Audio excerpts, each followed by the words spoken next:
नमस्कार, आप देख रहे हैं न्यूज 4 नेशन और मैं हूं प्रियदर्शन।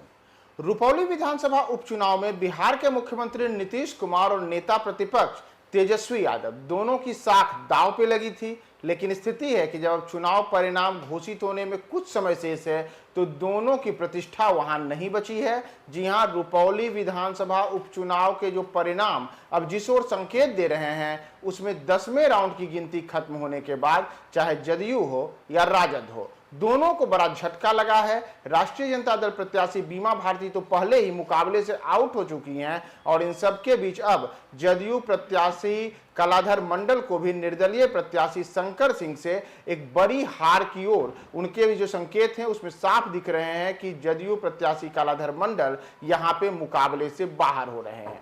दरअसल जो 10वें राउंड की गिनती खत्म हुई है उस 10वें राउंड की गिनती के बाद यहां निर्दलीय प्रत्याशी के तौर पे चुनाव मैदान में उतरे पूर्व विधायक शंकर सिंह ने फिलहाल 57,903 वोट हासिल किए हैं और उन्होंने अपने निकटतम प्रतिद्वंदी जनता दल यूनाइटेड के कलाधर मंडल के मुकाबले 5,069 वोटों की लीड ले ली है। 10वें राउंड की गिनती खत्म होने पर जहां कलाधर मंडल को केवल 52,834 वोट आए हैं, वहीं शंकर सिंह को 57,903 वोट आए हैं। ऐसे में अब 2 राउंड की गिनती और शेष है और इसमें कोई अगर बड़ा चमत्कार नहीं होता है तो शंकर सिंह की जीत करीब करीब तय है। इन सब के बीच बीमा भारती जो राष्ट्रीय जनता दल की प्रत्याशी हैं उनको यहां पे 10वें राउंड की गिनती के बाद केवल 26,766 वोट आए हैं और इस तरीके से 31,137 वोटों के बड़े अंतर से वह शंकर सिंह के मुकाबले पिछड़ करके तीसरे नंबर पर है।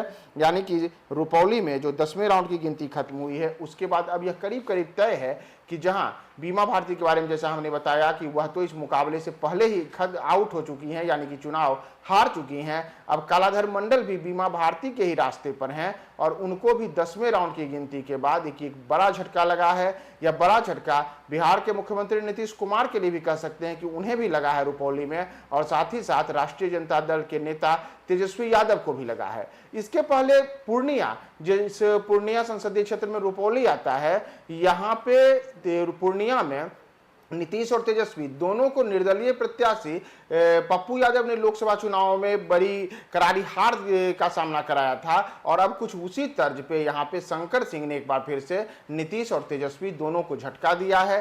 दोनों के लिए यहाँ पे मुश्किलें खड़ी कर दी हैं और पूर्णिया का जो चुनावी पिछले कुछ समय जो लोकसभा चुनाव और उसके बाद यह जो उपचुनाव हुआ है उसमें एक अलग किस्म की वहाँ कहानी लिखी जा रही है। पहले पूर्णिया लोकसभा से पप्पू यादव ने निर्दलीय प्रत्याशी के तौर पर जीत हासिल करके वहां पे एक अलग किस्म का इतिहास रचा और अब कुछ उसी तर्ज पे रुपौली में शंकर सिंह हैं। शंकर सिंह जो 10वें राउंड की गिनती के बाद यहां पे एक बड़ी बढ़त हासिल कर चुके हैं। अब अंतिम शेष 2 राउंड की गिनती शेष है। इसमें अगर कोई बड़ा चमत्कार नहीं होता है तो शंकर सिंह यहां से जीत करीब करीब हासिल कर चुके हैं।